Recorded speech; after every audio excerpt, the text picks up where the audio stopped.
네, 어제 오늘 보고 있는 이 시편 102편은 많은 학자들은 뭐 3개의 연으로 쪼개기도 하고 4개의 연으로 이렇게 나누기도 합니다. 4개의 연으로 나누는 학자들이 많이 있지만 저는 뭐 정리하자면은 1절부터 12절까지 개인의 애가 혹은 교회적 애가로 표현하고 싶고요. 12절부터 24절은 시온성을 회복시킬 하나님께 대한 기도, 뭐 탄원 이렇게 나누고 싶습니다. 그리고 25절부터 28절은 그 하나님의 영존하심과 영원하심 이렇게 3개의 연으로 나누어서 시인의 고백을 하고 있다고 보고 있습니다. 어제 김한전 사님께서 설교하신 것처럼 오늘 본문은 1절부터 12절은 이제 개인의 애가로 보고 있죠. 그래서 이 102편의 서두를 보면은 고난받는 자의 심령이 괴로워서 노래하고 있다라고 할 만큼 이 더 이상 말할 힘도 없어가지고 한숨에 한 구절 한 구절 내뱉는 그런 느낌으로 보고 있습니다. 뭐 이렇게 얘기하죠. 내 날이 연기같이 소멸하였다. 내가 얼마나 탄식을 해가지고 내 에너지를 탄식하는 소리에다가 쏟았는지 내 뼈가 달라붙을 만큼 너무나도 힘이 들었다. 원수가 나를 종일 비방한다. 아니, 좋은 말도 1시간 들어도 지겹지 않습니까? 그런데 하루 종일 내 옆에서 비방하는 소리를 들으니까 심령이 너무 상하는 거죠. 그리고 10절에는 원수뿐만 아니라 그나마 마지막 소망인 하나님께서도 자기를 던지신 것 같다. 이렇게 하나님의 진노하심을 표현하고 있죠. 그리고 마지막 11절, 마지막 클라이막스로 풀이 시든같이 내 인생이 끝났다. 이렇게 말하면서 오늘 본문 12절이 등장하고 있는 것입니다. 이 본문 12절을 보시면은 조금 어색할 수 있습니다. 11절에서는 내 인생이 시든과 같이 완전히 망했다라고 하면서 12절은 여호와여 주는 대대에 영원하시다 이렇게 가는 본문인데 여기서 이 히브리어 웨아타라는 게 들어갑니다. 이것은 결론이나 상황의 반전이나 아니면은 대비될 때 앞의 상황과 뒤의 상황이 대비될 때 강조법으로 많이 쓰이는데 중요한 것은 그러니까 11절까지부터는 뭐라고 얘기하고 있냐면은 주님 나 완전 망했습니다. 소망도 없습니다. 내가 마지막 소망이라고 붙잡고 있는 주께서도 나를 버리시니까 나는 진짜 이제 완전히 끝나버렸습니다. 라고 하는 거죠. 근데 그러나 주님은 영원히 계십니다. 이렇게 그러니까 자기의 인생이 완전히 끝났다고 해서 말할 힘도 없는 상태에서 마지막 힘을 쥐어짜서 그러나 주님 이렇게 얘기하고 있는 거죠. 그러면서 13절에 고백하기를 주께서 시온을 긍휼히 여기시고 회복하실 겁니다. 라고 얘기하고 있다는 것입니다. 그 근거를 2가지로 얘기하고 있는데 13절에 서두에서는 뭐라고 얘기하고 있냐면 여호와께서는 시온을 긍휼히 여기시는 분이시지 않습니까? 그리고 2번째로는 여호와께서 정한 때가 다 오지 않았습니까? 라고 얘기하고 있다는 거죠. 그러니까 앞에는 여호와의 성품에다가 근거를 두고 뒤에는 여호와의 약속에다가 근거를 두고 있다는 것입니다. 여기서 시인이 이 바벨론 포로의 70년이 다 차면은 여호와께서 하나님께서 돌아오겠다고 말씀하지 않으셨습니까? 그것을 기억하고 얘기하고 있는지는 모르겠지만 어찌됐건 간에 주께서 약속하신 때가 오고 있음을 확신에 차서 얘기하고 있다는 거죠.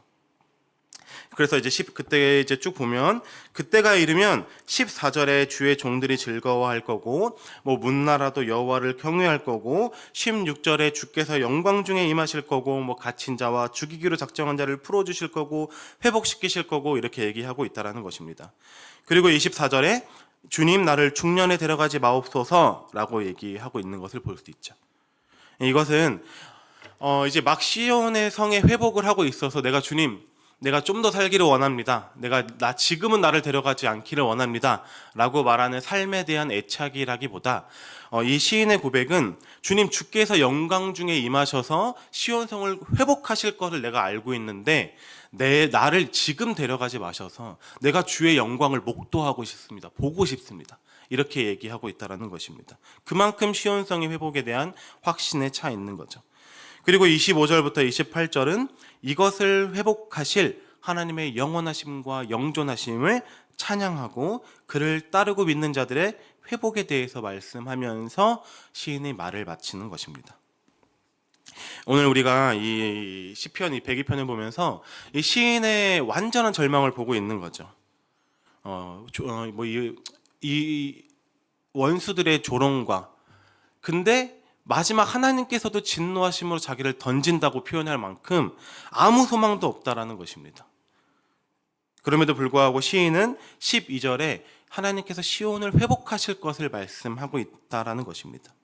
시인은 자신이 받는 고통에 대해서 인정하고 가죠. 하나님께 진노하심으로 내가 이렇게 있습니다. 그러나 하나님, 내가 어디로 가지 않고 하나님께 나를 던집니다 라고 표현하고 있다는 것입니다. 어쩌면 자신의 삶에 이해할 수 없고 비참한 삶 가운데서도 시인은 자신을 어디로 던집니까? 하나님한테 던지는 거죠. 그렇게 오늘 우리가 기억해야 될 첫 번째는, 성도는 무슨 일이 있어도 자신을 하나님 앞에 두어야 한다는 것입니다. 하나님께 잘못함으로 징계를 받을지라도, 내 상황이 이해가 되지 않을지라도, 원망스러울 때도, 아니면 하나님께서 너무 많은 시간을 침묵하시고 나를 유기한 것 같을지라도 나를 하나님 앞에 두어야 된다는 거죠. 왜 그렇습니까? 아무리 소망이 없고 내 삶이 절망에 가득 차 있을지라도, 내 삶의 문턱 가운데서 죽음이 왔다 갔다 할지라도 우리가 하나님 앞에 두어야 하는 그 이유는 하나님께 나아가서 자비를 구하는 것이 가장 지혜롭기 때문입니다. 그것 말고는 답이 없는 거예요. 이것을 깨달은 자들이 성도인 거죠. 그리고 나서 시인은 소망의 근거를 어디에 둡니까? 자신의 소망이 완전하게 소멸되어 없어진 상태에서 시온성의 회복의 소망의 근거를 다시 하나님 앞에 둔다라는 거죠. 하나님의 긍휼하심에 기대어 얘기하고 있다라는 것입니다.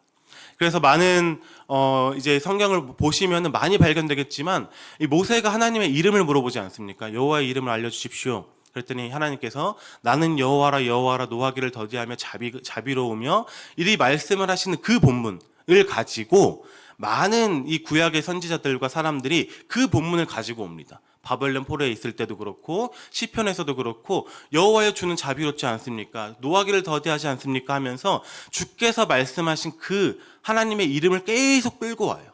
그러니까 오늘 이 시인의 얘기는 뭐냐면, 주님, 시온성이 완전히 멸망해서 완전히 아무것도 없습니다. 그러나 주는 노하기를 더디하지 않습니까? 주는 긍휼히 여기시는 분이 아니십니까?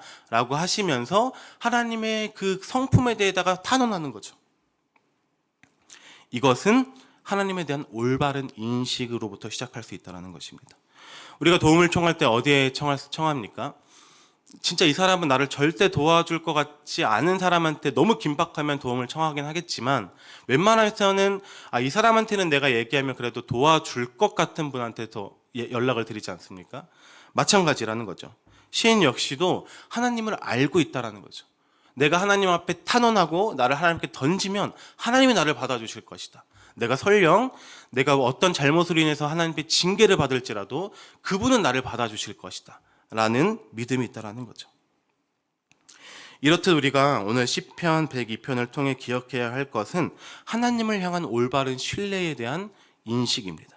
하나님께서 우리를 긍휼히 여기시리라 라고 하는 그 신뢰입니다. 그가 시온성을 우리의 죄로 인하여 무너뜨리셨으나 아주 망하게 하지 않으시고 반드시 회복시키시리라 라는 하나님을 향한 신뢰인 거죠. 그렇게 성도는 하나님을 아는 자들입니다. 하나님께서 우리를 긍휼히 여기시는 자임을 아는 자들이죠. 우리의 삶 가운데 안타까운 일들도 많고 슬픈 일들도 많고 이해되지 않는 일들도 많아서 우리가 하나님 앞에 나아가서 주님, 우리가 진짜 어떻게 해야 됩니까? 라고 고백하면서 주님의 안타까움을 같이 느끼죠. 그러면서 우리가 주님 안타까워하지 마시고 이렇게 회복해 주시고 이제는 그만하여 주시고 이제는 주님 그치게 하여 주십시오라고 기도할 때도 있다라는 것입니다. 그러나 주님께서 정한 때가 있다라는 거죠. 우리는 알지 못하죠. 그때가 왜 필요한 건지, 그때가 언제인지, 그때가 언제 끝나는 건지. 그러나 우리가 잠언 24장 16절의 말씀처럼 대저 의인은 7번 넘어질지라도 다시 일어서리라. 그 말씀을 우리가 붙잡고 하나님께서 우리를 넘어뜨리지 않으실 것이다. 넘어뜨리시려도 반드시 다시 일으키실 것이다. 라는 그 하나님의 긍휼하심에 우리를 계속해서 던져야 된다라는 것입니다. 마지막으로 오늘 본문 시편 102편은 이 히브리서 1장에서 인용하는 본문인데요. 그렇기 때문에 이 1장 하반절에 보면은 창조주 하나님이신 예수님께서 다시 오셔서 이 땅을 회복시키실 것을 말씀하시면서 이 시편 102편을 인용하죠. 그렇기 때문에 오늘 본문을 통해 마지막으로 우리가 기억해야 할 세 번째는 우리는 이 땅에 사는 것이 전부가 아니라는 것입니다. 이 땅에서 주님께서 우리에게 우리의 당한 모든 것들을 위로해 주지 않으실지라도 상관없다라는 거죠. 이 땅이 전부가 아니니까 우리가 하늘에서 위로를 받을 수 있다라는 것입니다. 그렇기 때문에 의인들이 당하는 고난에 대해서 우리가 설명할 수 없죠. 어떻게 저 의인이 고난을 당하지? 선교자들의 순교를 보면서 우리가 어떻게 설명할 수 있겠습니까? 그 자식들은 어떡하고 그 아내는 어떡하고. 그러나 이해되지 않을지라도 주님께서도 그들에게 설명해 주지 않는다는 거죠. 그러나 계시록의 7장 17절에 이렇게 나와 있듯이 하나님께서 그들의 눈에서 모든 눈물을 씻어 주실 것임이라. 그 위로가 있는 거죠. 그 위로를 붙잡고 내가 이 땅에서 내가 위로 다 받지 못할지라도 그 하늘에서 하나님께서 반드시 위로해 주시리라. 그 믿음을 가지고 있는 사람들, 그게 성도라는 것입니다. 오늘 하루의 삶의 가운데 어려움이 있으신 많은 분들이 있을 것입니다.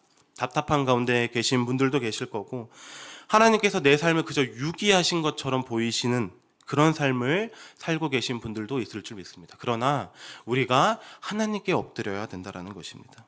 거기서 탄원하고 탄식하고 애통하고 악을 쓰고 분노를 다 표출할지라도 하나님 앞에 있어야 된다는 거죠. 그러면 성도는 승산이 있습니다. 왜냐하면 그분께서 긍휼히 여겨주실 것이기 때문입니다. 언제까지인지는 알 수 없죠. 확실한 거는 무엇입니까? 하나님께서는 반드시 갚아주시리라. 그 믿음 하나 가지고 가는 것입니다. 삶의 어려움 가운데서 다른 것을 붙잡지 않고 오직 하나님 안에서 소망을 붙잡는 우리 모든 곁에 있는 교회 성도분들이 되시기를 부탁드립니다. 기도하시겠습니다. 하나님 아버지, 우리의 삶 가운데 정말 도무지 이해되지 않는 상황들이 있을 수 있습니다. 그리고 이것은 내가 봐도 정말 나의 죄로 인하여 하나님께 징계를 받고 있다라고 생각이 드는 그런 삶을 살 때도 있습니다. 그러나 하나님, 우리가 다른 곳에 가서 기웃거리는 것이 아니라, 다른 곳에 가서 우리의 마음을 두는 것이 아니라, 다른 곳에 가서 우리의 피난처를 삼는 것이 아니라, 다른 곳에 가서 도피성을 삼는 것이 아니라 우리가 하나님 앞에 가서 피하는 우리가 되기를 원합니다.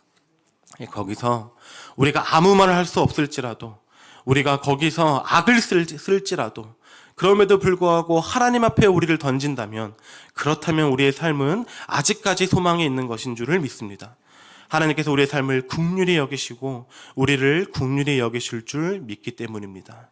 하나님 아버지, 오늘 하루 가운데에 그런 긍휼하심이 있는, 그런 오늘 하나님을 경험하는 우리가 될 수 있도록 주님 인도하여 주시옵시고, 우리가 우리의 삶을 날마다 매 순간마다 하나님께 던지는 우리가 될 수 있도록 결단하게 하여 주시옵소서.